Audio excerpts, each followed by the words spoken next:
자, 책 다 받으셨죠? 네, 벌써 세 번째입니다. 목장 교회 사역, 목장 교회 사역 세 번째 책인데요. 책 우리 목차를 한번 보도록 하겠습니다. 목차를 보시면 챕터가 총 몇 개가 있죠? 네, 총 12개의 챕터가 있습니다. 12개. 자, 그런데 보시면 아시겠지만 챕터 1과 챕터 2, 목장 교회와 복음 전도, 그리고 목장 교회와 전도 양육이라고 해서 전도에 관련된 내용이 1과 2과의 연속으로 나오고 있습니다. 그렇죠? 자, 3과 4가 보면 어떤가요? 목장 교회와 선교 사역, 그리고 선교 사역 1, 2가 나와 있죠. 자, 5, 6 챕터 보면 어떻게 되어 있죠? 사회봉사 1, 2. 자, 그리고 7, 8 보면 찬양 사역, 9, 10 상담. 자, 11, 12 네, 세교 영접하는 거에 관련된 내용들이 나오고 있습니다. 여기 보시면 자, 목장 교회와 복음 전도 해가지고 우리가 이제 목장 교회 안에서 담임 목사님께서 연초에 말씀하셨던 것처럼 이 목장 교회라고 하는 것이 교회가 하는 그 모든 사역들을 이 작은 교회 안에서, 목장 교회 안에서 이루어가는 작은 교회라고 이야기를 하셨는데, 마찬가지로 우리 교회가 하나님께서 맡겨주신 이 전도의 사명을 놓칠 수 없고 포기할 수 없는 것처럼 목장 교회 안에서도 이 전도 사역들이 이루어져야 한다라고 하는 것입니다. 자, 그런데 전에도 말씀을 드렸던 것처럼 목장 교회가 구성이 되면 우리 목자들께서 나를 따르라 하고 혼자 가시는 게 아니라 그랬죠. 그렇죠? 목원들, 세워진 그 목원들이 한 분 한 분 그분들이 하나님이 주시는 달란트에 따라서 감당하는 사역들이 있다라고 말씀을 드렸습니다. 자, 그러면 챕터 1과 2과 어떤 부장에게 어울리는 내용인가요? 전도부장, 그렇죠? 전도부장에게 관련된 내용이고, 3과 4과 어떤 부장? 선교부장. 그리고 5과 6과 그렇죠? 사회봉사와 관련된 구제부장, 어떻게 이름을 붙일지 우리가 아직 확정은 되지 않았는데 여기와 관련된 우리 목원들이 들어야 되는 내용입니다. 그리고 7과 8과 보면 찬양부장이 들어야 되고, 9과 10과 우리가 이제 상담부장을 세우긴 조금 어려울 것 같긴 한데 그래도 우리가 누군가를 돌아보고 격려하기 위해서 이러한 사역들을 감당해야 되는 것입니다. 자, 그렇다 그러면 우리 목자님들 쭉 빼고 해당되는 목원들만 모아가지고 이거 교육하면 될까요? 안 되겠죠. 우리 목자들께서 우리의 목장이 나아가야 할 방향을 잘 잡고 그 일들을 각각 맡겨진 담당하는 목원들과 함께 가야 되기 때문에 먼저 우리 목자들께서 이 관련된 내용들을 숙지를 하셔야 되고 알아야 되는 것입니다. 그래서 좀 더 이제 실제적인 내용들에 대해서 다루게 될 텐데요. 자, 먼저 우리가 목장 교회와 복음 전도에 대해서 살펴보도록 하겠습니다. 목장 교회와 복음 전도. 자, 교재 보시면 교재 7페이지 같이 한번 읽어보도록 하겠습니다. 7페이지 제일 위에 바울 사도는 하고 나오는 부분 같이 한번 읽도록 하겠습니다. 시작. 바울 사도는 골로새 교회에 보내는 편지에서 그리스도를 위하여 일하는 사역자로서 자신을 가리켜, 첫째는 그가 누구세요? 복음의 일꾼? 네, 복음의 일꾼. 둘째는 교회의 일꾼이라고 고백했습니다. 이 앞에서 나왔던 내용이에요. 앞에서 나왔던 내용인데, 그리스도를 위하여 일하는 사역자로서 자신을 표현하면서 나는 복음의 일꾼일 뿐만 아니라 교회의 일꾼이라고 말했다라고 하는 것입니다. 만일 우리의 사역에서 이 두 가지 초점을 상실하고 있다면 그것은 결코 참된 사역이라고 말할 수가 없습니다. 그리스도인의 모든 사역은 요약컨대 복음을 전하여 잃어버린 영혼을 구원하고 구원받는 영혼들로 하여금 그리스도의 몸된 교회의 건강한 지체가 되게 해서 교회를 통하여 세상을 복음화하는 것이 교회의 사명이기 때문입니다. 주님은 자신을 따라오는 모든 제자들을 사람 낚는 어부가 되게 하겠다라고 약속하셨습니다. 자, 이어지는 단락 보시면 복음 전도는 그리스도의 제자들에게 선택 과목이 아니라 문제가 너무 쉽죠? 필수 과목입니다. 정상적인 교회와 정상적인 그리스도인은 무엇에 헌신해야 될까요? 네, 우리가 전도에 대해서 배우고 있습니다. 복음 전도에 헌신해야 됩니다. 전도하지 않는 목장, 교회는 이미 존재의 이유와 의미를 포기한 것입니다. 따라서 모든 목장 교회 지체들은 사람 낚는 어부로서 스스로 준비되어야 합니다. 자, 그래서 이 교재에서는 독특하게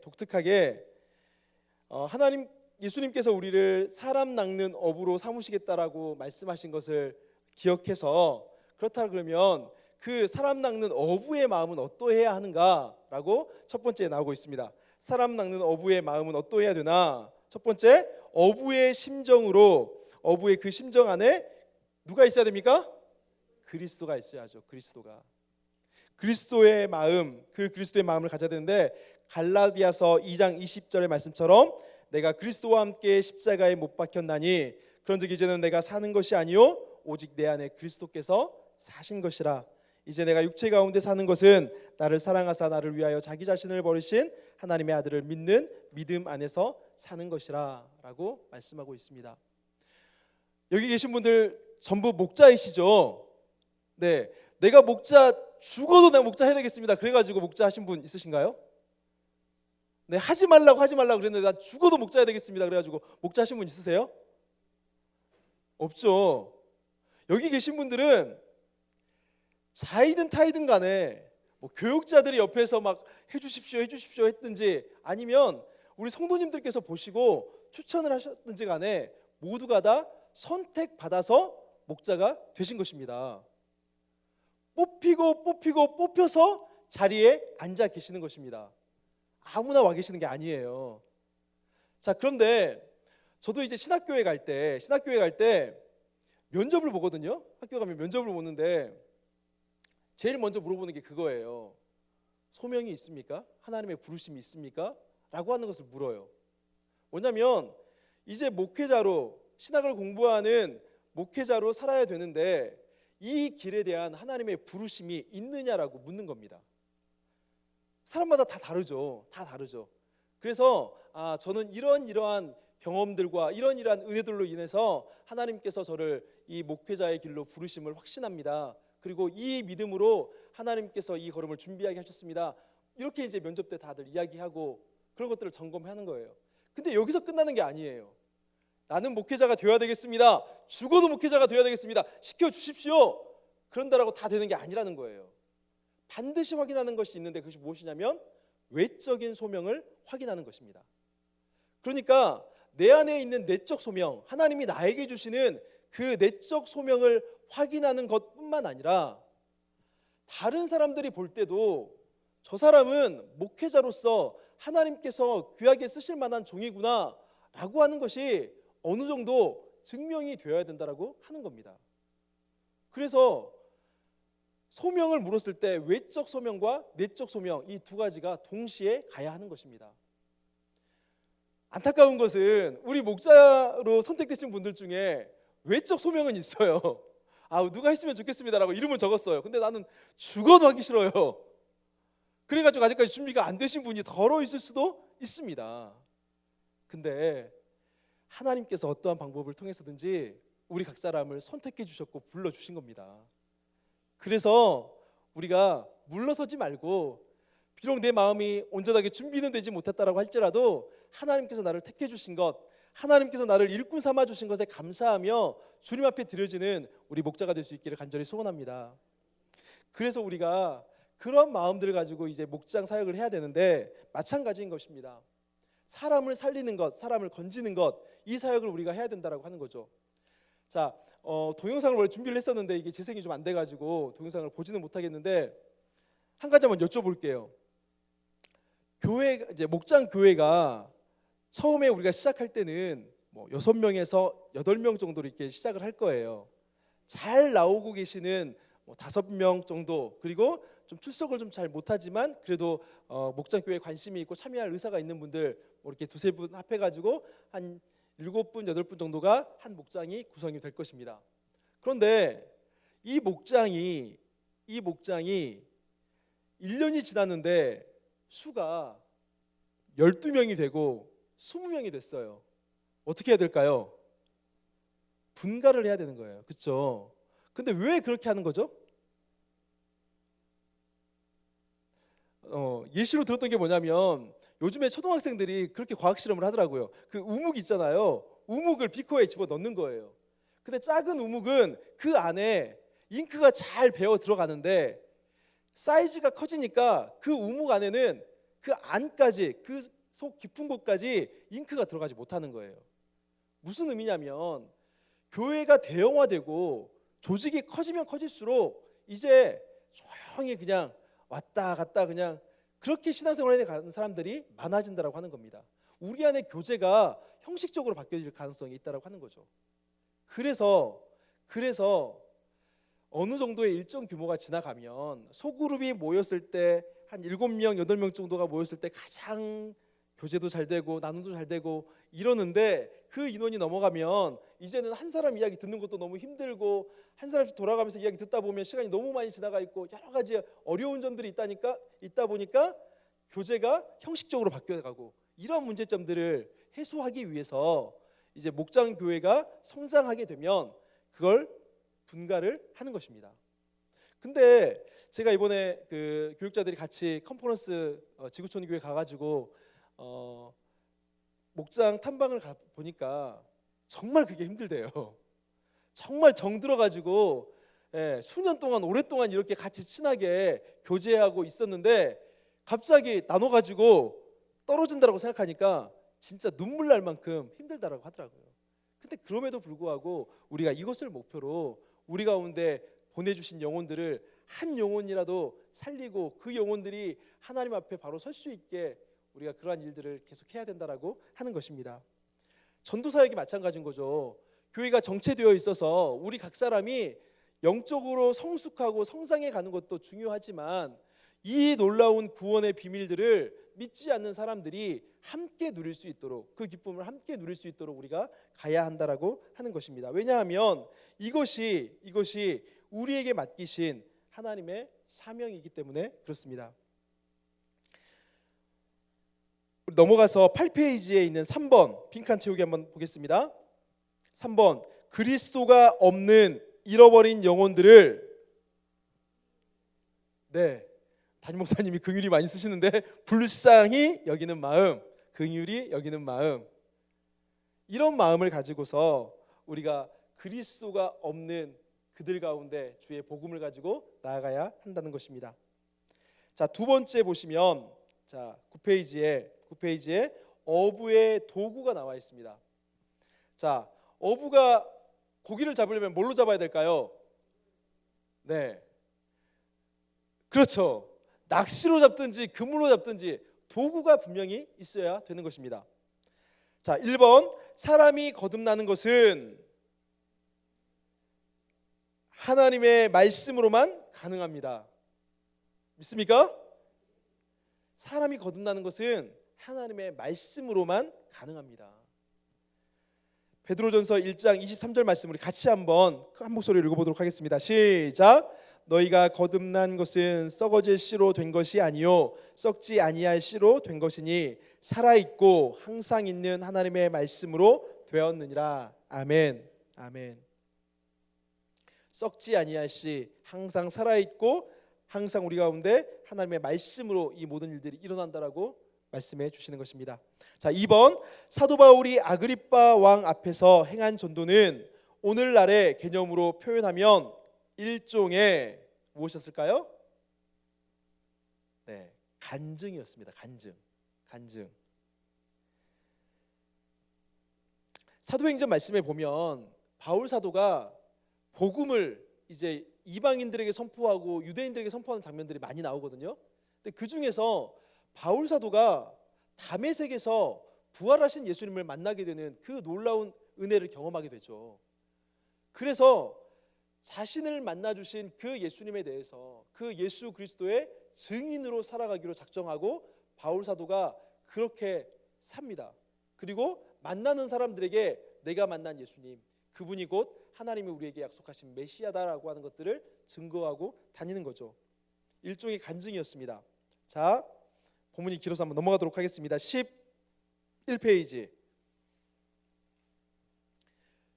자, 3번에 보시면 초대교회 교인들은 먼저 무엇을 했을까요? 먼저 기도하고 성령의 충만함을 입어서 하나님의 말씀을 증거하였습니다. 당연한 겁니다. 그렇죠? 우리도 먼저 기도하고 성령의 충만함을 입어서 하나님의 말씀을 증거해야 하는 것입니다. 원래는 지금 이 목장교회 사역 이 교재를 가지고서 제가 이번 주하고 다음 주에 바로 이어서 제가 3, 4과를 하려고 했었는데, 제가 1, 2과를 하고 3, 4과를 이영민 목사님이 하고 제가 다시 받아가지고 하는 걸로 좀 순서를 바꿨어요. 이유가 있어요. 왜냐하면 제가 전도위원회를 담당하고 있거든요. 그리고 이영민 목사님이 선교위원회를 담당하고 있어요. 좀 더 관련된 부분들을 좀 진행하면 좋겠다 싶어가지고 제가 또 뒤에 가서 사회복지 관련된 부분들을 이어받아서 진행하려고 합니다.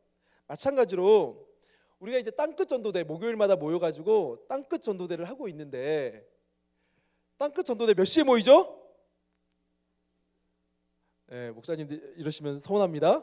기억해 주셔야 됩니다. 네, 땅끝 전도대 형편상 사정상 참여는 못할지라도 몇 시에 하는지는 기억하시고, 그때 누군가가 또 나가서 전도하고 있겠구나 생각하시고 같이 기도해 주셔야 돼요. 1시 반에 모여가지고 이제 다 같이 모여서 전도를 준비하고 2시부터 저희가 찬양하고 기도하고 예배를 드립니다. 그리고 2시 약 한 40분에서 45분 정도 되면 저희가 뜨겁게 기도하고 그때 이제 전도의 현장으로 나갑니다. 전도대로 모였는데 예배 드리는 시간이 적지 않아요. 길어요. 왜 그렇게 하고 있죠? 전도는 전도 현장에 가서 우리의 입술로 우리가 전도지를 주고 우리의 입술로 말하는 것도 전도이지만, 우리가 만나게 될 영혼들을 위해서 그들을 품고 기도하고 우리의 마음 가운데 주신 그 태신자들을 위해서 하나님 앞에 내어드리고 간구하는 것, 그것 역시도 전도의 한 사역이기 때문에 그렇습니다. 그래서 끊임없이 우리는 기도하고 성령의 충만함을 구해야 됩니다. 그리고 그 은혜를 힘입어서 우리가 전도해야 하는 것입니다. 자, 3번 어부의 현장. 우리 그 집사님, 장로님들 중에 혹시 낚시 좋아하시는 분 있으세요?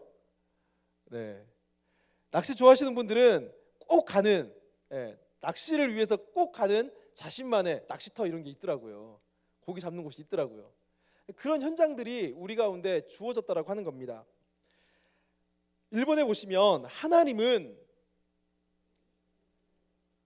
맞습니다. 하나님은 모든 사람이 구원받기를 원하고 계십니다. 그런데 우리 교회는 대한예수교 장로회 합동교단에 속해 있는 교회거든요. 그래서 우리는 칼빈주의 5대 교리를 우리는 우리의 신앙으로 고백하고 있습니다. 여기에 보면 모든 사람이 다 구원을 받는다라고 고백하진 않아요. 어떤 사람이 구원을 받습니까? 하나님이 예정하신 사람, 하나님이 택하신 사람만이 구원을 받을 수가 있습니다. 하나님은 모든 사람이 구원받기를 원하십니다. 자, 그래서 우리가 해야 되는 게 뭐예요? 모든 사람에게 복음을 전해야죠. 모든 사람에게 증거해야 되죠. 그런데 우리가 예정서를 믿는다 그래서 전도를 한번 했는데 저 사람이 거부하는 거예요. 안 듣는 거예요. 반응이 시원찮아요. 하나님이 저 사람 안 택했나 보구나. 그리고 돌아서 가지고 저 사람은 구원 못 받아. 이렇게 하면 안 된다라고 하는 거예요. 그건 예정교리를 우리가 잘못 오용하고 있는 겁니다. 우리는 기회를 주시는 대로, 할 수 있는 대로 힘껏 사람을 가리지 않고 모든 사람에게, 그들을 어떤 사람이 하나님이 택하셨고 어떤 사람을 하나님이 택하시지 않으셨는지 우리는 알 수가 없어요. 그렇기 때문에 우리가 해야 될 일은 뭐예요? 누구든지 모든 사람에게 증거하는 것입니다. 하나님이 택하셨으면 그를 구원 얻게 하시겠죠. 우리가 해야 될 일은 우리가 판단하는 것이 아니라 우리가 부지런히 모든 사람에게 전도해야 한다라고 하는 것입니다. 자, 우리 2번으로 넘어가 보겠습니다. 2번, 주께서는 우리에게 어디에 다니며 만민에게 복음을 전하라고 하셨습니까? 온 천하에. 온 천하에. 사실 우리가 구로동만 감당하기도 힘들더라고요. 땅끝 전도대에서 구로동만 감당하기도 힘든데 정말로 예수님께서는 온 천하에 다니며 만민에게 복음을 전하라고 우리에게 명령하셨다라고 하는 것입니다. 자, 그러나 예루살렘과 온 유대와 사마리아와 땅끝까지 이르러 내 증인이 되라고 말씀하실 때 예루살렘이 먼저 언급된 것은 복음 전도의 우선순위를 염두에 두신 것이라고 할 수 있습니다. 말이 조금 어려운가요? 이해가 되시죠? 예루살렘과 온 유대와 사마리아와 땅 끝까지 이르러 내 증인이 되라라고 말씀을 하셨습니다. 그러니까 이 복음의 긴급성, 그 예루살렘 땅 가운데 복음을 핍박하고 있었던 그 유대인들에게 먼저 복음이 증거되어야 했습니다. 근데 결국은 또 그들 가운데 복음을 받아들이지 않는 사람들이 많았습니다. 그래서 바울 사도도 사도행전 말씀을 우리가 지금 땅끝 전도에서 쭉 살펴보고 있는데 바울 사도도 어디를 가든지 가장 먼저 갔던 곳이 어디냐면 회당이에요. 회당. 회당에 어떤 사람들이 주로 모이나요? 유대인들이 주로 모입니다. 내가 빌립보를 가고 고린도를 가고 골로새를 가고 그곳에 갔을 때 회당에 가는 이유는 그곳이 물론 사람들이 많이 모이는 곳이기도 하지만 주로 유대인들이 성경 말씀을 보기도 하고 서로 모여서 하나님의 은혜를 나누는 곳이고 그렇기 때문에 회당을 주로 많이 찾아갔습니다. 그런데 그곳에서 복음을 거부하는 일들이 너무 많았어요. 그러니까 바울 사도가 나중에는 어떻게 합니까? 이제는 내가 이방인에게로 향하노라 라고 갔던 겁니다. 한 번, 두 번 하다가 그냥 말 안 들으니까 몰라 그냥 발에 먼지 떨어버리고 난 너희 모르겠다 그러고 돌아선 게 아니라는 거예요. 정말로 유대인들을 위해서 모진 고난을 다 당하고 정말로 많이 수고했는데 그렇게 사역을 하다 보니까 정말로 이제 하나님께서 마음을 두셨던 그 이방인에 대한 사역들을 감당할 수가 없으니까 이 유대인에 대한 사역들은 다른 제자들에게 맡겨놓고 바울 사도가 이방인의 사도로서 사역을 하게 된 것입니다. 자, 3번 보겠습니다. 사도 바울은 우리에게 말씀을 전파하라. 때를 얻든지 못 얻든지 항상 전하라고 부탁하셨습니다. 사실 전도하는 게 쉬우십니까? 어려우십니까? 전도하는 게 쉬우세요? 어려우세요? 저는 목사인데도 어렵더라고요. 전도하는 게 진짜 어렵더라고요. 뒤에서 또 설명할 내용들이 있으니까 한번 또 같이 뒤에서 나누도록 하겠습니다. 자, 네 번째 어부의 미끼 13페이지의 어부의 미끼에 대해서 한번 살펴보도록 하겠습니다. 자, 사람을 낚아야 되는데 자, 무엇으로 우리가 낚을 것인가 살펴보자는 겁니다. 첫 번째, 예수님께서는 복음을 전하실 때 사람들의 질병을 고치심으로 그들의 실제적인 필요를 채워주셨습니다. 그들의 실제적인 필요를 채워주셨습니다. 예수님께서 이 땅에 오셔가지고 하셨던 사역을 우리가 주로 세 가지를 이야기하고 있어요. 첫 번째가 뭘까요? 가르치시고, 두 번째 전파하시고, 세 번째 고치시고.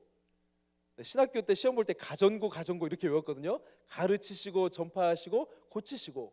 예수님이 이 땅 가운데서 주로 하셨던 사역들이 이 가르치시고 전파하시고 고치신 사역들을 하셨습니다. 자, 그런데 한번 생각해 보세요. 예수님께서 이 땅에 오셔가지고 고쳐주신 사람들이 많습니까? 다 안 고쳐주신 사람들이 많습니까? 무슨 말이냐면요, 아픈 사람들은 굉장히 많이 있어요. 근데 예수님께서 아픈 사람, 그 굉장히 많은 사람들 중에서 고쳐주신 사람이 많습니까? 안 고쳐주신 사람이 많습니까? 안 고쳐주신 사람이 훨씬 많습니다. 근데 생각해 보세요. 우리 예수님이 능력이 없으셔가지고 못 고치신 건가요?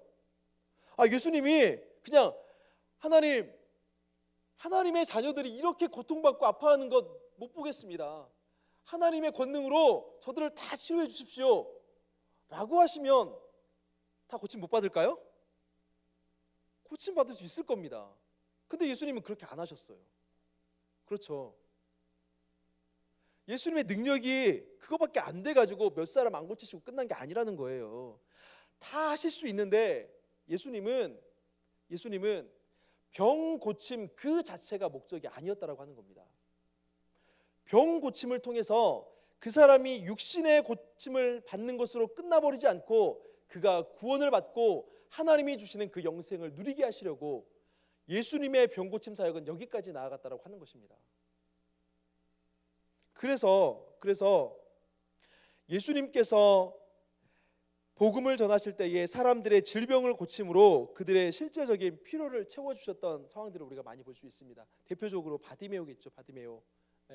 늘 앉아가지고 구걸하고 그렇게 늘 반복되는 일상을 살아왔던 그 사람이 구원자 예수님이 오신다라고 하는 그 소식을 듣고 그 예수님을 통해서 일어났습니다.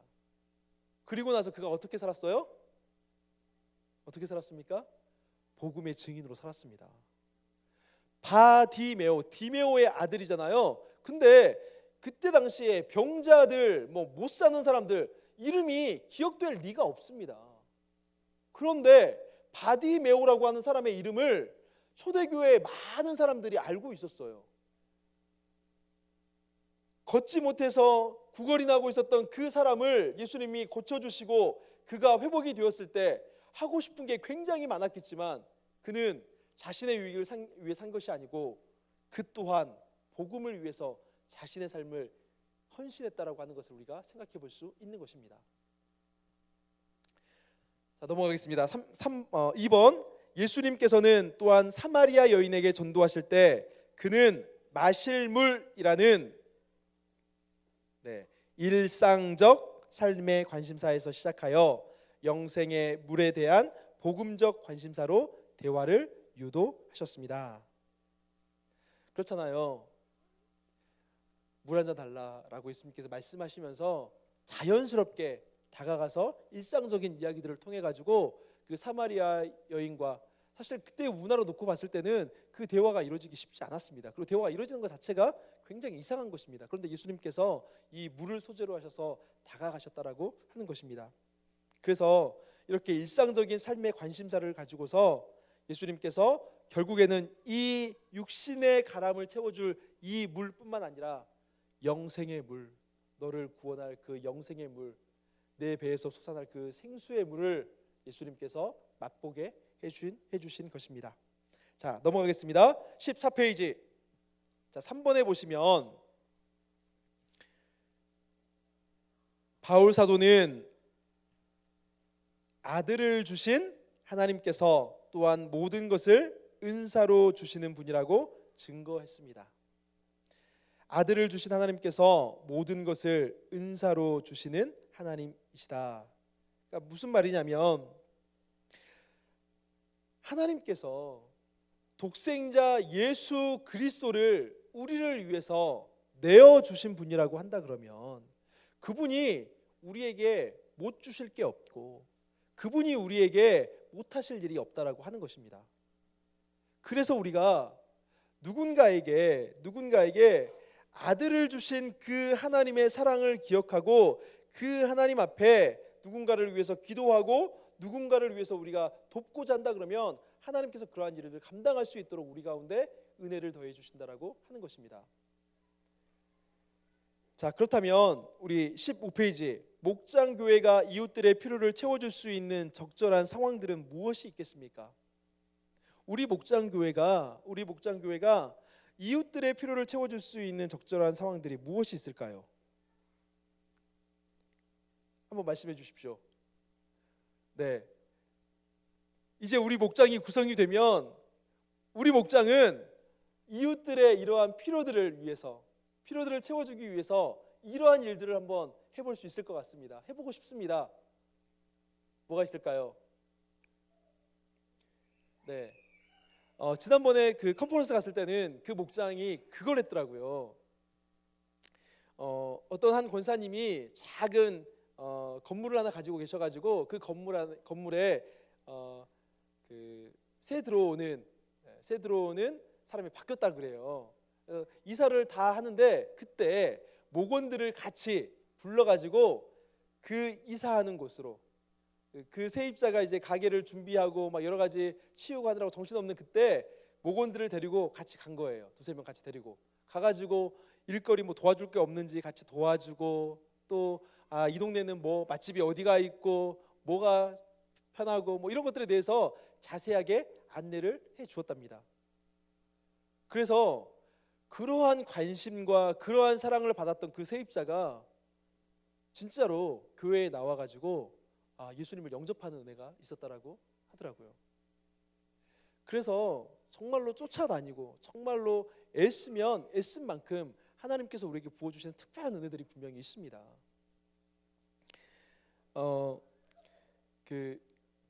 이 교재가 지금 이제 지구촌교회에서 나왔는데 이동원 목사님이 이번에 컨퍼런스에서 그런 간증을 하셨어요. 그런 말씀하셨는데, 아니 이제 교회가 전도를 해야 되겠는데 전도를 어떻게 해야 될지 도무지 방법을 모르겠더래요. 전도를 어떻게 해야 되지? 누구를 해야 되지? 전도 축제를 한다라고 이야기를 했는데 전도를 어떻게 해야 될지도 모르겠고 누구를 해야 될지도 모르겠고, 그래서 고민하다가 생각해낸 방법이 뭐였냐면 아파트의 동대표 뭐 이런 거 있잖아요. 아파트 입주자 대표 이런 걸 한번 해야 되겠다라고 마음을 먹으셨대요. 그래서 그 대형교회 목사님이 내가 동대표 입주자 대표 이거 해가지고 좀 사람들하고 친해져 봐야 되겠다라고 마음을 먹었는데, 그렇게 하기에는 조금 뭐 여러 가지가 좀 있어가지고 생각해냈던 방법이 사모님한테 그걸 시켰대요. 근데 사모님도 대단하셔요. 사모님이 그걸 진짜 하셨대요. 동대표를 뭐 입주자 대표인지 뭐 동대표인지 이렇게 선출한다라고 했는데 아무도 지원 안 하는데 거기를 사모님 혼자 지원을 해가지고 사모님이 되신 거예요. 그래서 이제 어쨌거나 뭐라도 감투를 하나 썼으니까 뭐 다른 상황 같은 경우에는 뭐 사람들 막 불러서 이러면 사람들이 막 이상한 눈으로 쳐다보고 이럴 수도 있겠지만, 아니 뭐 입주자 대표가 됐든 동대표가 됐든 뭐 하나 감투를 쓴 사람이 우리 집에서 이런 거 할 테니까 그냥 다들 부담 없이 오셔가지고 차 한 잔 마시고 가세요, 이렇게 이야기를 하니까 진짜로 사람들이 오더랍니다. 그런 사람들을 진짜 진지하게 제가 이게 어디 교회 사모인데 이렇게 오신 것도 너무 감사하고 좋은 교회에서 초대하는 어떤 행사가 있는데 꼭 한번 와보셨으면 좋겠습니다, 이렇게 이야기를 해가지고 굉장히 많은 분을 전도했다라고 하더라고요. 굉장히 지혜로우셨던 것 같아요. 물론 쉽지 않은 일이기도 하고, 근데 우리가 정말 기도하면 하나님께서 영혼들을 향한 그들을 위한 전도의 길을 열어주십니다. 그래서 우리가 누군가를 마음에 품고 늘 그를 위해서 기도하는 것 중요하다라고 하는 것입니다. 자, 어부의 바늘에 대해서 우리가 살펴볼 건데요. 첫 번째, 사형리에 대해서 들어보셨습니까? 네, 뒤에 있는 그 우리 목자 교육을 하다 보니까 우리 목자분들께서 너무 잘 섬겨주셔서 감사하더라고요. 맛있는 것 주셔가지고 당 떨어질 때 충전도 되고 너무 감사했는데, 저는 뭘 섬겨야 될까 고민을 하다가 한 분도 기뻐하시진 않겠지만 반가워하시진 않겠지만 뒤에 그 전도지, 여기 샘플로 나오는 그 전도지를 드리려고 해요. 그래서 하나씩 한번 좀 받으셨으면 좋겠습니다. 전도지 뒤에 있는 거 다 하나씩 나눠주세요. 네. 나눠드릴 거는 사형리하고 생명의 다리를 나눠드릴 겁니다.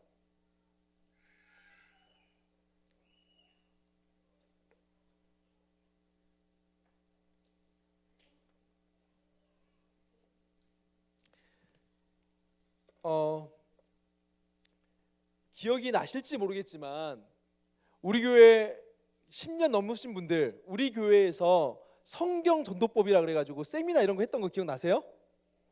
네, 저는 알 수가 없는데 자료가 있더라고요. 그래서 자그마한 전도지가 있더라고요. 성경 전도법 해가지고. 근데 그것도 마찬가지고 사형리도 그렇고 내용들이 거의 비슷비슷합니다. 내용들이 비슷비슷해요.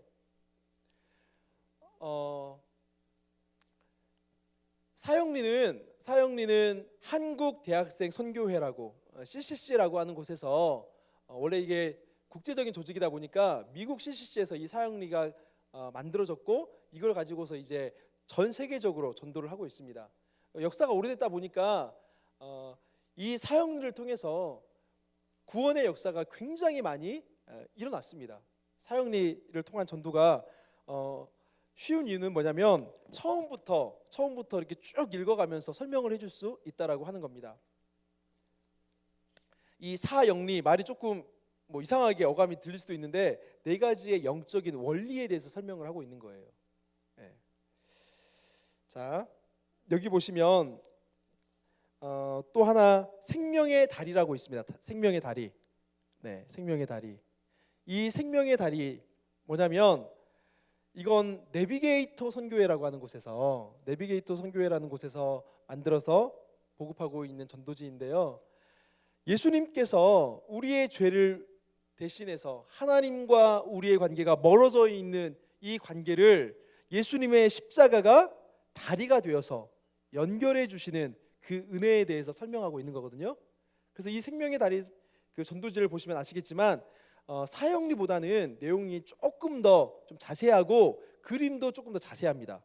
그림을 보면 설명하기가 좋습니다. 그리고 시대가 달라졌잖아요.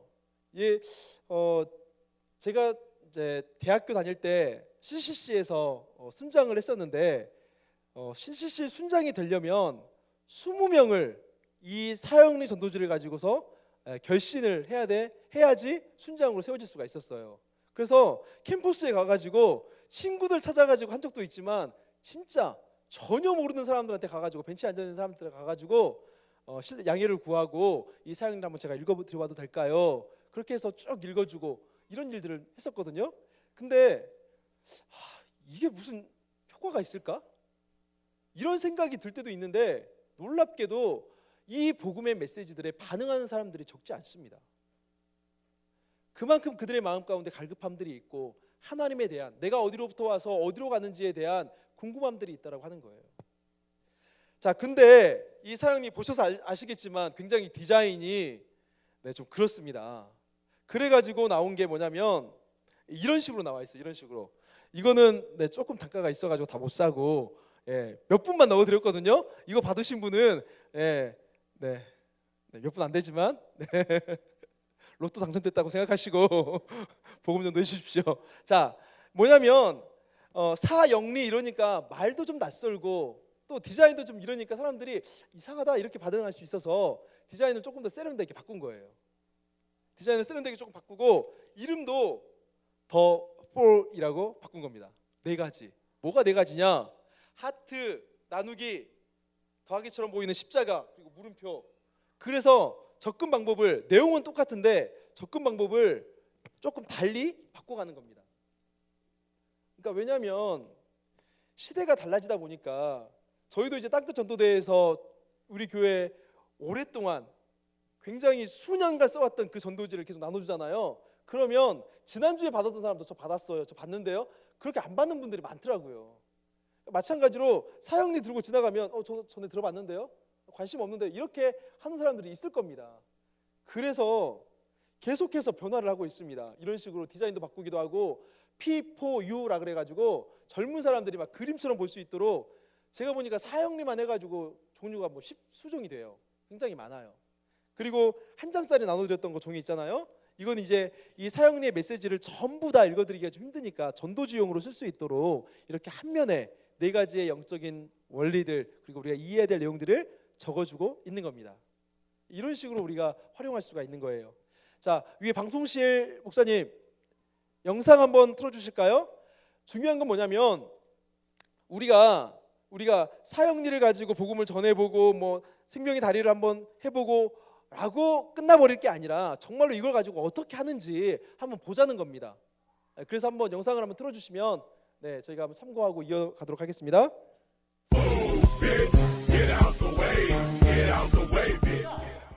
전도법 첫 번째 바로 사형리입니다. 사형리는 뭐 제가 대학 시절부터 너무 많이 잘 사용한 전도 툴인데요. 여러분 사형리는 여러분 유래가 언제인 줄 아십니까? 유래 사형리 한국 대학생 선교에서 만든 줄 아셨죠?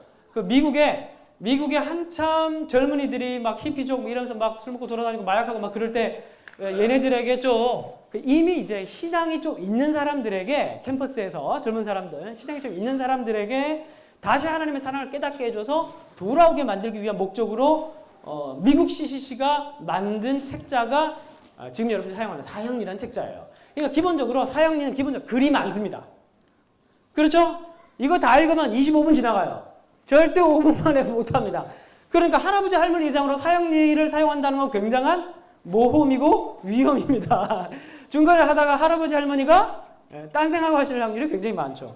그래서 사형리는 될 수 있으면 좀 이렇게 여러분들이 좀 이렇게 요약적으로 기억하셨다가 사용하시든지 아니면 좀 젊으신 분들에게 한 60세 이하 뭐 이런 분들에게 여러분 사용하시고 좀 이제 큰 글자를 따로 준비하시든지 어쨌든 여러분들이 원리의 큰 것들만 좀 외우고 잘 좀 이렇게 부드럽게 설명하는 정도로 사용하시면 좋을 것 같습니다. 자, 1월 뭐 하나님 당신을 사랑하신 놀라운 계획을 가지고 계십니다. 사람은 죄에 빠진 하나님 떠나 있습니다. 예수님만이 해결입니다. 우리는 예수님을 영접함으로써 하나님의 사랑과 계획을 알게 되고 체험할 수 있습니다. 그리고 이제 영접 기도로 넘어가는 거죠. 그렇죠. 근데 여러분 그 복음을 전한다는 거 내가 지금 한 방으로 이 사람을 하나님 만나게 해준다는 그런 욕심 버리세요. 근데 내가 시간이 좀 많이 지나면서 느끼는 건데 복음을 전하는 사람 나쁜 게 아니라 많습니다. 그래서 그분이 꼭 내가 안 해도 그 동네에 전는 사람도 있고 목사님도 계시기 때문에 한번 그분과 스토리 전체를 쭉 나누고 서로 좀 공감하는 시간들이 좀 필요한 것 같아요. 그리고 여러분들을 만나는 사람들이 이미 한 번 다 들었어요. 열에 한 번 다 들었습니다. 한 번. 그러니까 제 다시 복습하는 거, 복습하시는 거. 생전 처음 듣는 사람은 별로 없습니다. 그렇기 때문에 제가 생각했을 때 앞으로의 전도법은 막 일방적이고 막 선택하십시오 막 해서 아니면 당 지옥 막 이렇게 오른쪽 구자 선택 아니야? 그럼 나 갑니다. 이렇게 이제 줬던 뭐 마스크 뺐고 뭐 이래가지고 이제 뭐 그런 약간 비인격적인 그런 거보다 오히려 좀 풀 스토리 하나님 사랑하시고 그리고 예수님 죽으셨고 그리고 하다가 영접 기도까지 쭉 한번 뭐 읽어주든지 읽어주고 나는 그렇게 해서 지금 이렇게 하나님 보내주시고 왔다. 뭐 자기 간증을 해도 되고 조금 더 관계적으로 좀 접근하고 풀 스토리를 오히려 좀 얘기해주는 부드럽게 그런 이제 시간이 한번 어떨까 한번 생각해 봅니다. 자, 어쨌든 이제 한번 분위기 보시고 영접 기도하면 좋을 것 같고 자, 두 번째 색지 전도법이 어르신 전도를 하기에 가장 좋습니다. 왜냐 어르신 눈이 침침하기 때문에. 자, 그래서 색지 전도법은 여러 뭐 색종이사서 뭐 구색을 맞춰도 되고 이게 굉장히 좋습니다. 그래서 이제 처음에 노란색이죠. 노란색. 핵심 내용만 제가 짚어드리겠습니다. 노란색 딱 펼쳐도 여러분 생각 안 나시냐, 그죠? 그래서 여러분들 생각나라고 색마다 3가지 포인트만 제가 정리했습니다. 자, 첫 번째, 노란색. 글이 없고 색만 있어서 글 없는 책이라고도 불러요. 할머니, 이 색깔 금색인데 이거 무슨 색? 꼭 이런 질문이 필요합니다, 할머니들에게. 할머니, 이거 노란색. 내가 원한다는 뭐예요? 금색이잖아요, 그죠? 노란색, 똥색 아니야? 막 이러고 막, 그럼 또 옥신각신, 시원하게, 그죠? 할머니 이거 금색인데 무슨 색깔이에요? 이렇게 물어봐도 못 맞추는 경우가 굉장히 많습니다. 자, 그래서 이런 식으로 질문을 하시고 시작하면 좋을 것 같아요. 그리고 처음에 책 소개하고 그 다음에 색 소개. 이 색은 무슨 색입니다. 꼭 이렇게 여러분들이 잊어버리지 않게. 이 색은 하나님께서 만드신 아름다운 천국을 나타냅니다. 이러면 이제 할머니 할아버지 먼저 죽으러 얼마 안 남으셨다는 생각 때문에 나 하늘나라 가야지. 이제 이렇게 딱 되는 거예요. 사형리는 처음부터 막 되게 복잡하게 글이 많고. 이게 젊은 사람들 위한 거. 그러는 책은 천국 이야기를 시작하기 때문에 접근하기가 굉장히 용이합니다. 자, 그래서 그 다음에 이거는 하나님 이야기를 시작한다고 얘기했죠. 복음의 시작은. 그래서 이 나라를 만드신 하나님. 모든 사람이 이 아름다운 하나님 나라로 오기를 원하셔요. 심플하죠. 하나님 이야기. 자, 그래서 브릿지가 중요합니다. 이걸 넘기기 전에 넘어가는 이유. 그게 이제 있어야 되는데 이게 뭐냐면 그런데 못 가게 만드는 것이 있어요. 이렇게. 자, 시커먼데 시커먼 거죠. 두 번째, 검은색은 죄를 나타내요. 하나님은 죄를 싫어하세요. 죄가 뭘까요? 하나님을 떠나 있는 상태, 하나님이 싫어하는 모든 것. 뭐 이렇게 또 죄. 그리고 이제 앞에는 하나님이었다면 그 다음에 사고친 인간에 대한 이야기죠. 스스로 여기에서 벗어날 수 있는 사람은 아무도 없어요. 로마 3장 23절 이거 암송하셨다가 읽어드리기도 하고. 자, 하나님 이야기, 그 다음에 인간 이야기. 그쵸? 그 다음에 인간 이야기 다음 뭐예요? 예수님 이야기. 그 다음에 하나님 이야기. 이렇게 하는 거예요. 다시 시작. 하나님.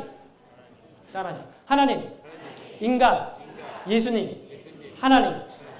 이게 스토리예요. 자, 그래서 하나님 방법을 마련하셨어요. 10번은 거 이제 예수님. 빨간색은 피를 나타내요. 자, 하나님께서 예수님을 보내셔서 피 흘려 죽게 하셨어요. 근데 늘 청원해야 되는 게 우리를 위한 것이에요.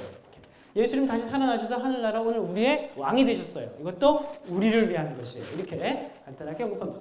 자, 지금 예수님이 우리의 마음을 두드리고 계셔요. 그래서 그 문제를 해결하기 위해서 뭐냐면 예수님이 죽고 부활하신 게 이제 복음의 내용이고, 그리고 이 예수님이 부활하신 예수님이 지금 마음을 두드리고 계세요. 그래서 이제 이게 이제 우리가 변하는 흰색 깨끗한 생명을 나타내고 영접하는 자 곧 그 이름 믿는 자를 하나님의 자녀가 되는 권세를 주셨으니 그 예수님을 받아들이는 건 바로 예수님을 통해서 바로 그 황금색 하늘나라 갈 수 있어요. 이렇게 함께 기도해요. 가고 싶지 않으세요? 가고 싶죠? 가고 싶다면 기도하세요. 자, 이렇게 해서 이제 영접 기도로 하시면 됩니다. 자, 그리고 이제 확신 단계. 이제 흰색과 같은 깨끗한 생명을 가지게 되었어요. 그래서 할아버지가 확신할 수 있도록 계속 하나님은 부족한 모든 걸 다 감싸 주시고 이렇게 좀 하면서 이제 확신을 주시고, 자, 그런데 브릿지는 뭐예요? 이제 시작이에요. 자, 그래서 초록색 그럼 자라가는 거. 뭐 꼭 이제 처음에 도입할 때 질문한 거 있겠죠. 초록색은 뭘 얘기하는 것 같아요? 자, 그리고 마지막 교회 소개. 자, 복음전도 세 번째. 요건 약간 그 여러분들이 그러니까 1대1로 만났을 때, 1대1로 조용하게 만났을 때 한 10분 정도 시간 낼 수 있을 때 깊이. 그때 여러분들이 A4지 한 장과 볼펜 하나 있을 때 활용하기 굉장히 좋은 도구이면서 괜찮습니다. 이거 되게 괜찮은 방법입니다. 자, 뭐냐면 백지전도법입니다. 백지전도. 자, 백지죠. 백지. 이거 제가 오늘 다 촬영한 거예요. 이거 찾아봤는데 준비된 게 없어. 그래서 제가 오늘 다 촬영한 겁니다. 혼자. 자, 먼저 시작은 어떻게? 제가 재미있는 그림을 보여드릴게요. 행복으로 가는 그림을 보여드릴 거예요. 자, 왠지 느낌이 좀 사기꾼 같아요. 지난주에도 제가 어린이 공과 인도를 했는데 마치고 나갔는데 준비팀 중에 어떤 한 분이 저희 그러더라고요. 목사님은 사업하시면 되게 잘하실까요? 뭐냐면 뭘 팔로 온 느낌이 좀 빨리 진행해야 돼서 막 얘기하고 있는 건데. 자, 그래서 일단 종이를 반으로 접을게요. 아니, 할머니하면 시키십니다. 자, 이렇게 해서 이렇게 접습니다. 자, 그리고 다시 한 번 더 이렇게 다시 접습니다. 이해되셨죠? 할머니들 이해되셨죠?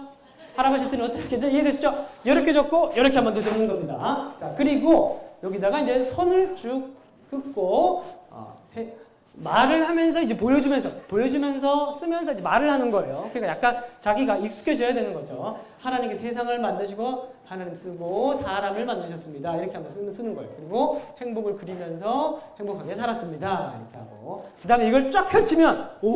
이게 시각적 효과가 있어서 집중을 하게 되는 거예요. 사람이 쫙 펼치는 거예요. 딱 펼치고 오! 하나님 그 사람이 벌어졌네. 이렇게 그런데 사람이 죄를 지으면 쩌라게 되었다.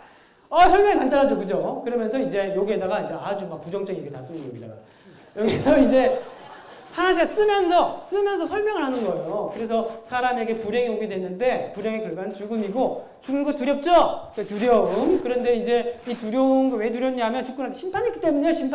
심판은 바로 뭐냐면 성경에서 얘기하는 형벌을 받는 거예요. 그 형벌은 뭐냐면 지옥 가는 거예요. 이렇게 얘기하면 뭐 이렇게 그 다음에 이제 반전. 그래서 이제 여기에다가 그런데 하나님이 사랑하는 예수 그리스도를 보내셔서 예수를 믿는 자는 다 해결책을 주셨어요. 이렇게 얘기하고 요게 중요해요. 저는 여기를 보면서 여기를 해가면서 좀 감동을 받았습니다. 이게 집중을 한다면.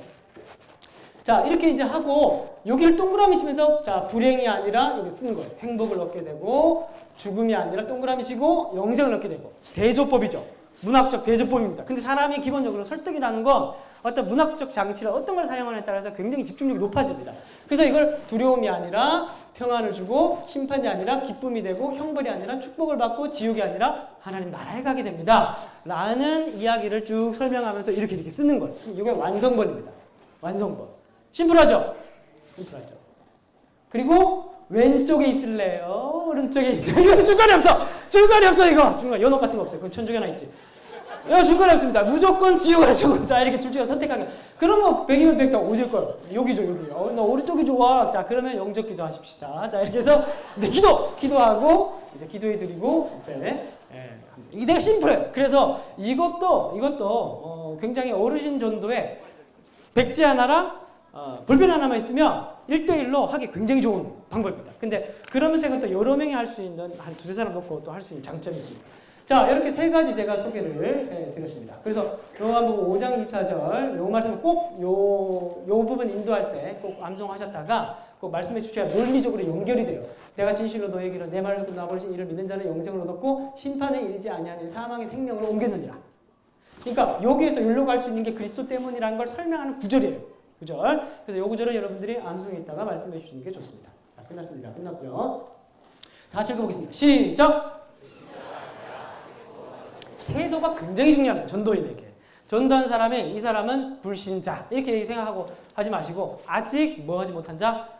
구원받지 못한 자라고. 아직이란 말은 뭐예요? 이제 하나님께서 구원하실 사람이라는 거죠. 그런 희망의 마음을 가지고 가시는 게 굉장히 중요합니다. 그래야 이 사람이 막 오굿장을 넣더라도 뭐 무슨 마음이 생겨요? 에이, 하나님께서 하시겠지. 이런 마음이 생기는 겁니다. 태도가 굉장히 중요해요. 두 번째 시작!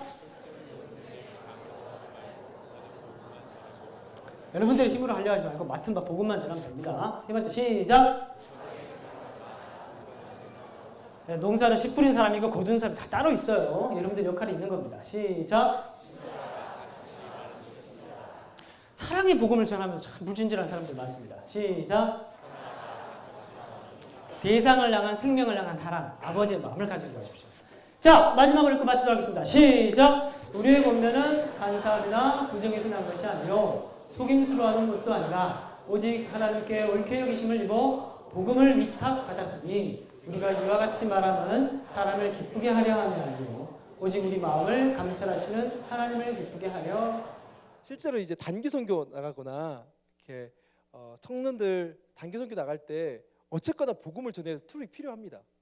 그래서 그렇게 주로 사용하는 게 사형리는 거의 뭐 몇백 개의 언어로 번역이 되어 있어요. 그래서 이렇게 사형리를 가져가는 경우도 있고 또 글 없는 책 우리 아시잖아요. 예, 글 없는 책 색깔로 해가지고 나중에 우리가 까맣게 죄를 짓고 또 예수님의 보혈로 빨간색 예수님의 보혈로 죄 씻음을 받고 천국에 가고 이런 내용들에 대해서 나오는 글 없는 책 이렇게 사용하는 경우도 있고 그리고 이제 체계적으로 교회들에서 이제 진행하고 있는 전도 훈련 프로그램이 있는데 그 중에 하나가 바로 전도 폭발이라고 하는 훈련이 있습니다. 그래서 이 전도 폭발이라고 하는 것은 여기도 나름대로 복음을 어떤 식으로 제시할 것인가를 끊임없이 훈련을 합니다. 그걸 가지고 전도도 하고 실제로 그 전도에 실습하고 현장으로 나가는 시간들을 갖는 겁니다. 그래서 이것이 무엇인가에 대한 내용들은 추후에 한번 영상을 통해서 확인해 보시기로 하고 오늘 여기까지 일과를 하도록 하겠습니다. 자, 우리 2과로 넘어가도록 하겠습니다. 2과. 자, 챕터 2 목장 교회와 전도 양육. 목장 교회와 전도 양육. 우리가 전도를 하려면 그렇죠? 전도를 하려면 자, 우리 전도 정말 중요합니다. 전도해야 됩니다. 자, 나가서 전도하십시오. 끝나면 안 되잖아요. 어떻게 전도를 해야 될 것인가? 예. 어떻게 전도를 해야 될 것인가? 이걸 끊임없이 우리가 훈련하고 끊임없이 배워야 한다라고 하는 겁니다. 그래서 전도 양육이 반드시 필요합니다. 그래서 이 일을 나중에 전도부장이 세워지면 전도부장도 이 일을 해야 되겠지만 우리 목자들께서 정확하게 이러한 내용들을 알고서 우리가 어떻게 이 전도 프로그램들을 잘 활용할 수 있도록 같이 목원들과 공부하고 같이 실습하고 같이 배워볼 것인가 이런 부분들에 대해서 배우는 시간을 갖도록 하겠습니다. 첫 번째, 자 17페이지 보시면 17페이지에 보시면 목장교회는 근본적으로 전도를 위해서 존재합니다. 그렇다고 해서 이렇게 오해하시면 안 돼요. 목장교회는 교회 성장 프로그램이다 이렇게 이해하시면 안 돼요. 목장교회는 교회를 막 키우기 위해서 사람들 많이 불러 모으기 위해서 그런 의미에서 성장을 말하는 게 아닙니다. 무엇이냐면 예수님께서 우리에게 맡기신 그 지상 명령의 성취를 위해서 우리가 그냥 숨어 있지 말고 우리 각 사람이 주의 교회로 우리 각 사람이 그 교회의 역할을 사명을 잘 감당해 보자라고 이렇게 소그룹으로 우리가 교회를 세우는 겁니다. 그래서 목장교회는 근본적으로 전도를 위해서 존재하는데 전도 못지않게 중요한 것이 양육입니다. 다시 말해서 우리가 전도한 영혼이 어떻게 주님과의 관계에서 홀로 서기를 할 수 있도록 도울 수 있느냐 하는 것입니다. 목장 교회가 건강한 교회가 되는 것은 교회를 이루는 각각의 지체가 건강을 유지하여서 전체로서의 교회가 건강한 몸이 되는 것에 달려 있습니다. 그러므로 구도자로 있던 목장 교회 안의 영혼이 회심을 경험했을 때 목장 교회 안에서 되도록 빨리 양육에 착수할 필요가 있습니다. 오늘은 양육의 필수적인 요소들을 나누어 생각해 보도록 하고자 합니다. 그러니까 전도를 해놓고 예수님께서 우리를 이렇게 사랑하시고 우리 이렇게 구원해 주셨습니다. 믿으십니까? 믿습니다. 그러고 나서 이제 나 몰라라 하면 안 된다는 거예요. 그 사람이 자라갈 수 있도록 하나님의 말씀을 끊임없이 먹여주고 끊임없이 자라갈 수 있도록 관심을 가져야 된다라고 하는 거죠. 자, 그래서 첫 번째, 나눔과 축하. 이 나눔과 축하가 이루어져야 됩니다. 그러니까 누군가가 전도가 돼가지고 우리 소그룹 안으로 들어왔어요. 우리 작은 교회 안으로, 우리 목장 교회 안으로 들어왔어요. 그러면 첫 번째, 여기는 새 생명반과 새 생명반 등록과 새 가족반 등록을 권유하고 각 반이 마무리될 때 반드시 간증과 축하 시간을 가지십시오라고 했는데, 이건 이제 이 교재가 만들어진 지구촌 교회의 형편이고 우리 교회 양육 커리큘럼은 이렇게 나와 있습니다. 보십시오. 새 가족이 우리 교회에 등록을 하게 되면 가장 먼저 받는 게 뭐예요? 새 가족 교육을 받습니다. 새 가족 교육을 받아요. 새 가족 교육이 몇 주인가요? 5주. 5주 동안 새 가족 교육을 통해서 우리 교회가 어떤 교회인지 소개해 주는 것도 있지만 그 시간을 통해서 복음의 참된 진리를 가르쳐 주는 겁니다. 그렇죠. 그래서 사실은 우리가 이 전도를 이야기할 때 전도를 두 가지로 생각해 볼 수가 있습니다. 뭐냐면 권유형 전도가 있을 수가 있어요. 권유형 전도는 이렇게 표현할 수 있을 것 같은데요. 우리 강 집사님 내일 시간 될 때 저랑 같이 교회 한번 가시죠. 가실 수 있죠? 한번 갑시다. 그렇게 해서 교회에 오는 거예요. 교회에 오기까지 메시지가 뭐예요? 교회 한번 갑시다. 그리고 끝났어요. 정작 중요한 예수 그리스도가 전해지지 못했어요. 교회에 와서 말씀을 통해 듣긴 듣겠지만 잘 모른다라고 하는 거예요. 그래서 그렇게 온 경우들이 많기 때문에 양육이 필요한 겁니다. 새 가족 양육을 해야 되는 거죠. 또 하나가 뭐예요? 복음 전도. 권유형 전도가 있다면 복음 전도가 있다는 거예요. 복음의 메시지를 전해주는 거죠. 우리 땅끝 전도대가 이제 전도를 하면서 전도지를 나눠주고 길에서 서가지고 횡단보도에서 기다리는 사람한테 앉아가지고 하나님은 당신을 사랑하시고 당신을 위한 놀라운 계획을 가지고 계십니다. 다 못 읽잖아요. 그러니까 전도지 주는 것으로 끝나버릴 때가 많은데 그게 전부가 아니라 그렇게 해서 연락처를 받아와요. 그렇게 해서 죄송한데 연락처 알려주시면 나중에 한번 연락드릴게요. 그렇게 연락을 받아와가지고 그렇게 만나게 된 사람한테 우리가 믿는 예수님이 어떠한 분인지 전해주고 또 우리가 다니는 동광교회가 어떤 교회인지 전해주고 그렇게 해서 초청을 하는 경우들이 많이 있습니다. 그래서 전도는 교회로 나오세요 권유해서 나오게 되는 것도 중요하지만 복음을 전하는 것, 복음 전도도 중요한 거예요. 왜냐하면 복음을 전했다라 그래가지고 그 사람이 당장 교회에 나올 수 있는 사람도 있지만 안 나온 사람도 많이 있어요. 그런데 어쨌거나 우리는 만민에게 복음을 증거하는 것이 우리의 사명이기 때문에 복음을 전하는 것도 우리가 소홀히 할 수 없다라고 하는 것입니다. 자, 우리 교회 그래서 양육은 새가족 교육이 끝나고 나면 새가족 양육을 마치신 분들을 대상으로 우리 교육자들이 권면을 하는 거예요. 뭐 받으시라고요? 당신은 행복하십니까? 받으시라고요. 당신은 행복하십니까? 받으시라고 권유를 합니다. 그리고 이제 우리가 제자의 삶으로 저렇게 선택 과목들이 있고 필수 과목이 종의 삶으로 되어 있는데 결국은 이 양육이라고 하는 것은 한 사람을 그리스도를 영접한 그 한 사람을 그리스도의 장성한 분량에 이르기까지 성장시켜 가는 것, 여기에 목적이 있는 거겠죠. 그래서 우리가 우리 교회도 이제 더 양육 프로그램들이 좀 개발되어야 되고 또 양육 프로그램의 어떤 방향성들도 조금 더 고민을 해봐야 되겠지만 우리가 이러한 일들을 위해서 양육이 이루어져야 한다라고 하는 것입니다. 자, 두 번째 보시면 서로 간증을 통하여 구원의 확신 여부를 한 번 더 점검한 후 필요한 도움을 제공하십시오. 무슨 말이냐면 우리가 새가족 교육을 받거나 아니면 전도를 통해 가지고 전도지를 통해 가지고 복음을 내가 믿겠습니다라고 해서 데리고 왔어요. 그리고 그런 과정이 없더라도 누군가를 전도해 가지고 교회 몇 주 동안 나왔어요. 근데 거기서 끝나버리면 안 된다라고 하는 거예요.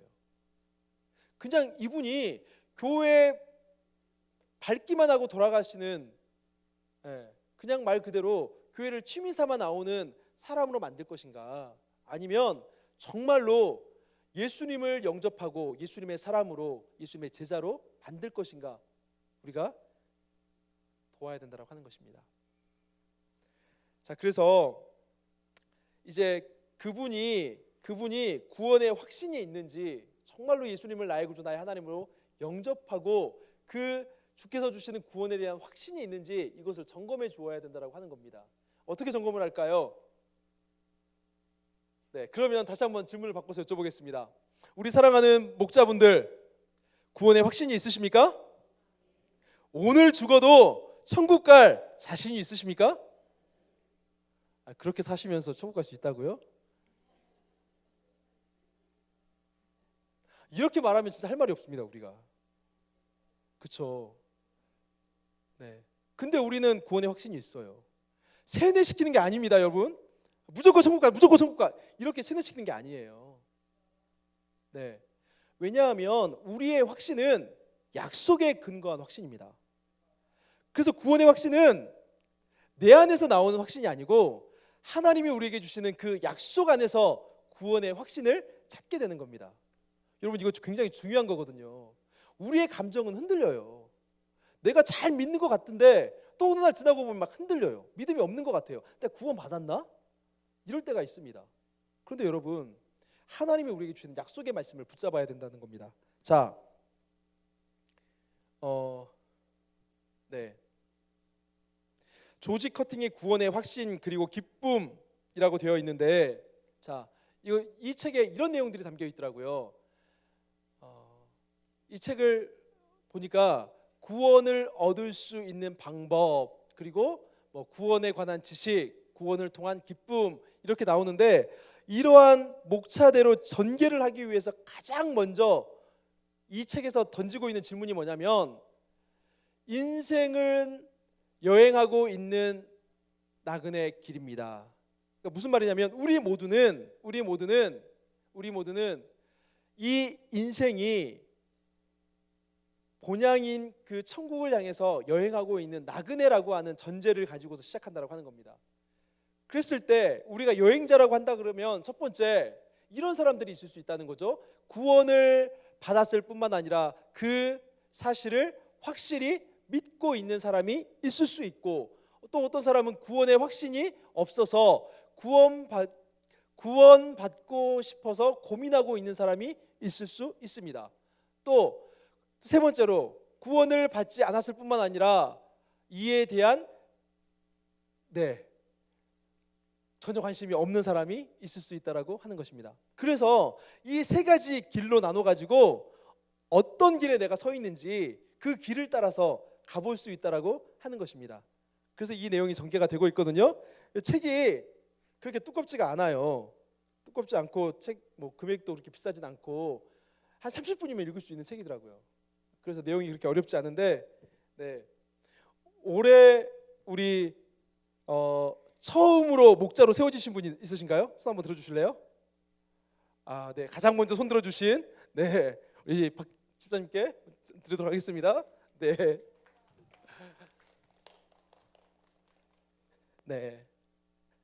한번 읽어보면 좀 유익이 있습니다. 그래서 읽어보시고,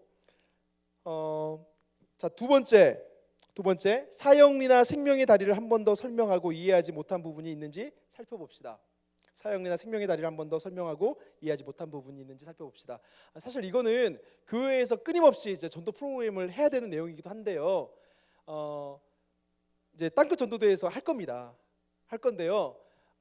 그것 말고도 유튜브에서 전도할 수 있는, 이렇게 활용할 수 있는 방법들이 굉장히 많이 나와 있습니다. 그래서 다리 전도 이거 뭐야? 이거 어떻게 하는 거지? 그러면 실제로 이 다리 전도를 그림을 그려가면서 어떻게 전도를 하는지 다 보여주는 영상들이 많이 있어요. 그거 보면서 우리가 반복해서 익히는 겁니다. 그래가지고 그거 가지고서 우리가 전도의 툴을 삼는 거죠. 자, 3번, 다음의 성경 구절을 집중적으로 설명하십시오. 왜 지금 이 성경 말씀을 우리가 살펴보는 거냐면, 구원의 확신, 구원의 확신을 점검하기 위해서 이 말씀을 살펴보는 겁니다. 자, 요한복음 5장 24절 말씀 같이 읽도록 하겠습니다. 시작.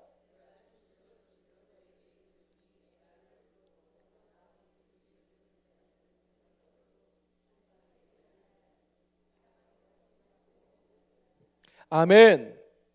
자, 말씀에 보면 너희에게 이르노니 내 말을 듣고라고 했습니다. 자, 우리 예수님의 말씀을 듣고 살아가고 있죠? 말씀을 듣고 살아가고 있습니다. 자, 나 보내신 이를 믿고 있습니다. 그렇죠? 자, 그런 사람들은 무엇이 약속되어 있습니까? 영생을 얻었고 심판에 이르지 아니한다라고 약속하고 있습니다. 누구의 말씀이에요? 그래요. 예수님께서 이 말씀을 하셨고 이 말씀이 우리에게 약속의 말씀으로 주어진 겁니다. 그러니까 말씀에 귀를 기울이고 그 말씀을 통해서 예수님을 나의 구주 나의 하나님으로 믿는 우리에게는 영생이 있는 것이고 심판에 이르지 않습니다. 왜냐하면 우리는 예수님께서 우리를 사망에서 생명으로 옮겨주셨기 때문입니다. 그래서 우리가 이것을 잊어버리면 안 된다라고 하는 겁니다.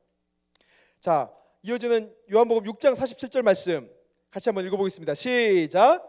진실로 진실로 너희에게 이르노니 믿는 자는 영생을 가졌나니. 아멘. 퀴즈를 하나 내겠습니다. 이거 진실로 진실로라고 이야기하고 있는데 이거를 헬라어로 말하면 어떻게 말할 수 있을까요? 네? 참말로 참말로?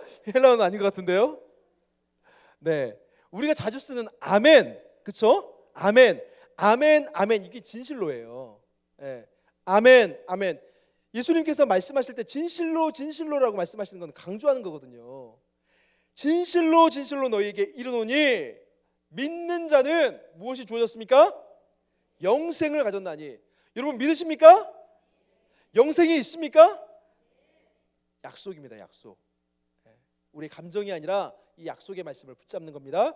자, 이어지는 에베소서 2장 8절 말씀 보겠습니다. 에베소서 2장 8절 말씀 같이 한번 읽겠습니다. 시작. 너희는 그 은혜에 의하여 믿음으로 말미암아 구원을 받았으니 이것은 너희에게서 난 것이 아니요 하나님의 선물이라. 자, 너희는 그 은혜에 의하여 믿음으로 말미암아 구원을 받을 것이니 라고 나왔나요? 받았으니. 믿음으로 말미암아 구원을 받았다. 믿는 자에게 이미 구원이 약속되었다라고 하는 겁니다. 이것은 너희에게서 난 것이 아니요 하나님의 선물이라. 하나님이 우리에게 주신 그 선물을 우리는 이미 받았다는 겁니다. 그래서 우리의 구원, 우리의 확신이 바로 이 말씀을 통해서 증명될 수 있다라고 하는 거죠. 자, 요한 1서 5장 11절 13절 말씀 제가 읽겠습니다. 또 증거는 이것이니 하나님이 우리에게 영생을 주신 것과 이 생명이 그의 아들 안에 있는 그것이라. 아들이 있는 자에게는 생명이 있고 하나님의 아들이 없는 자에게는 생명이 없느니라. 내가 하나님의 아들의 이름을 믿는 너희에게 이것을 쓰는 것은 너희로 하여금 너희에게 영생이 있음을 알게 하려 함이라. 아멘. 하나님께서 우리에게 영생을 주셨는데 그 영생이 어떻게 주어졌습니까? 12절에 보면 아들이 있는 자에게. 우리 안에 하나님의 아들이신 우리의 구원자이신 메시아이신 예수 그리스도 그분이 계시면 우리에게는 무엇이 있습니까? 생명이 있습니다. 영생이 있습니다. 하나님의 아들이 없는 자에게는 생명이 없죠. 그래서 우리에게 영생을 주신 것, 그 아들로 말미암아 우리에게 영생을 주신 것, 그리고 그 생명이 그의 아들 안에 있는 것, 이것을 우리가 잊으면 안 된다라고 하는 겁니다.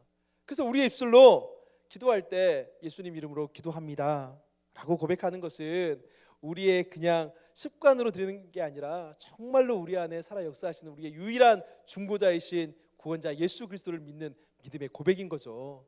그렇게 고백하는 우리 안에 구원의 확신 있을 수밖에 없는 겁니다. 자, 3번 우리 구원의 확신을 위한 도움. 한 번 받은 구원은 상실되지 않는다는 것을 강조해 주십시오. 다음 성구를 설명하십시오. 요한복음 10장 28절 말씀, 여기 말씀에 보면 세상에서 가장 강하신 손이 누구예요? 누구예요? 세상에서 가장 강하신 손, 하나님의 손입니다. 그런데 하나님의 손 안에 있는 우리에게 하나님이 주신 그 구원을 빼앗을 수가 있겠느냐? 그럴 수 없다는 겁니다. 그렇죠?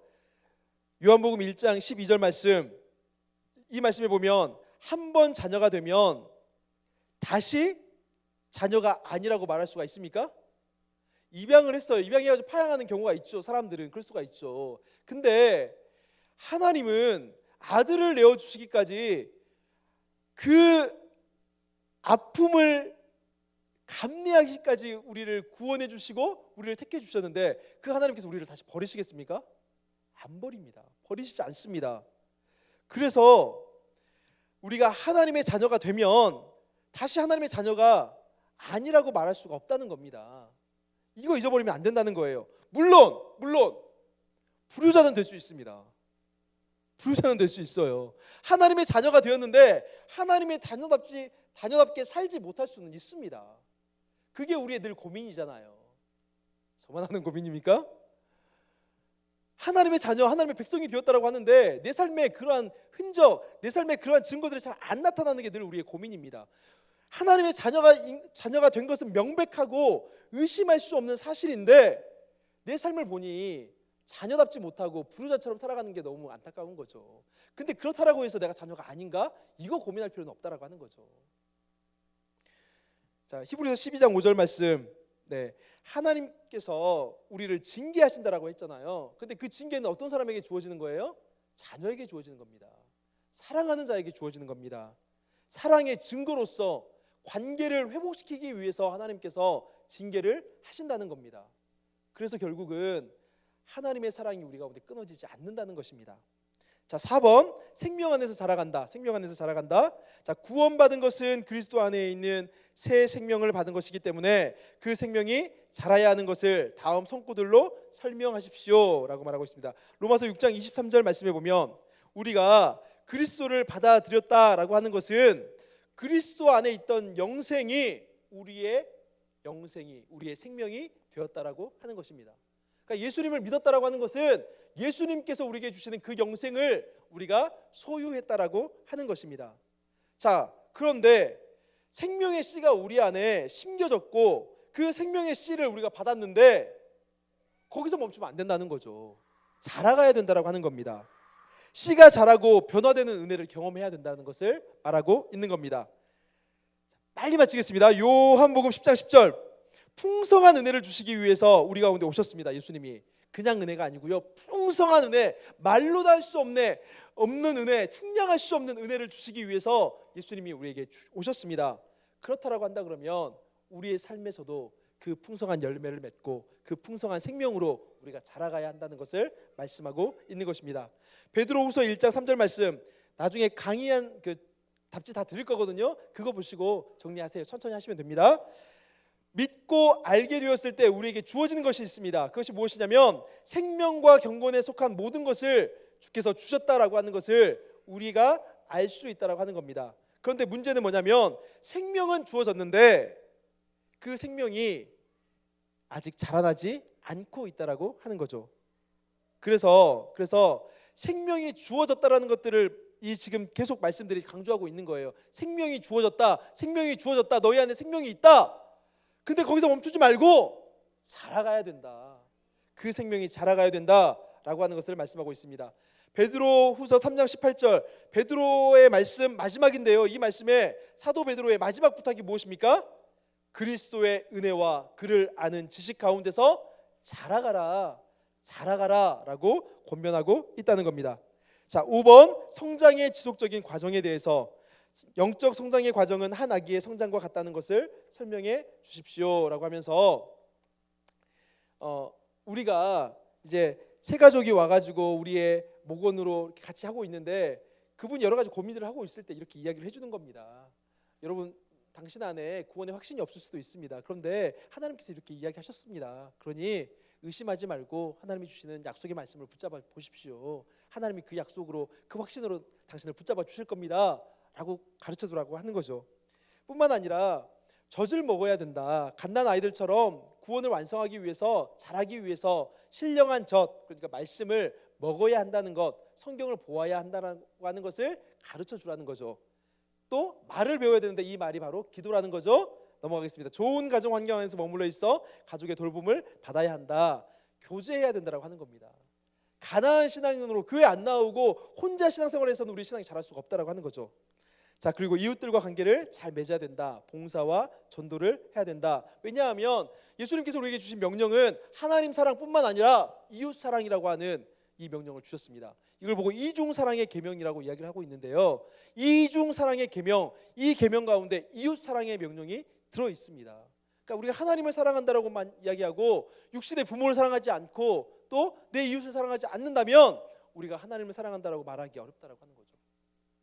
그래서 봉사하고 전도하면서 다른 사람들과의 관계를 만들어가고 그러면서 우리가 서로 사랑의 공동체가 되어짐으로 건강한 영적인 성장을 이룰 수 있다는 겁니다. 자, 6번 성장의 궁극적인 목표 무엇입니까? 예수님의 지상 명령, 모든 사람들로 제자를 삼아서 주님께서 우리에게 명령하신 것을 다 지키게 하는 거죠. 지상 명령 잊어버리지 맙시다.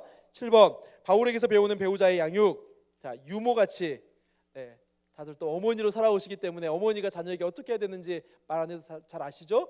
울음소리만 들어도 다 해주시는 것처럼 그렇게 자기 자녀를 기름과 같이 우리 목원들을 대해주시면 될 것 같습니다. 아비같이 사랑해주고 따뜻하게 감싸주고 돌보아 주는 것입니다. 그런데 중요한 것은 두 가지 역할들을 같이 해야 될 것 같아요. 위로해주고 격려해주는 것도 필요하지만 훈육하는 것, 경계하고 권면하는 것, 이것도 해야 되는 거죠. 어려운 일이에요. 잘못된 길로 가고 있는데 모른 척하면 안 된다는 거예요. 사랑을 가지고 따뜻한 말로 돌이킬 수 있도록 해야 된다고 하는 거죠.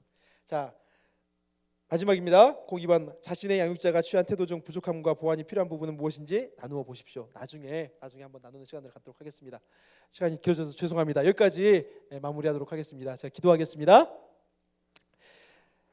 하나님, 오랜 시간 피곤함에도 불구하고 우리 사랑하는 목자분들 한 분 한 분 주의 말씀 가운데 귀 기울이고 힘써서 주의 말씀을 배웠습니다. 하나님, 이것이 우리 가운데 양약이 되게 하여 주시고 이 배운 것들로 인하여서 우리가 목자로 주님 보시기에 부끄러움 없이 세워질 수 있도록 인도하여 주시옵소서. 하나님 아버지, 이제 우리가 목장을 구성하고 여러 가지 목장교회 전환을 위해서 준비해가는 과정들이 있습니다. 모든 걸음 가운데 하나님께서 선하게 인도하여 주셔서 하나님의 도우심이 있게 하여 주시옵소서. 감사드렸고 예수님 이름으로 기도드립니다. 아멘.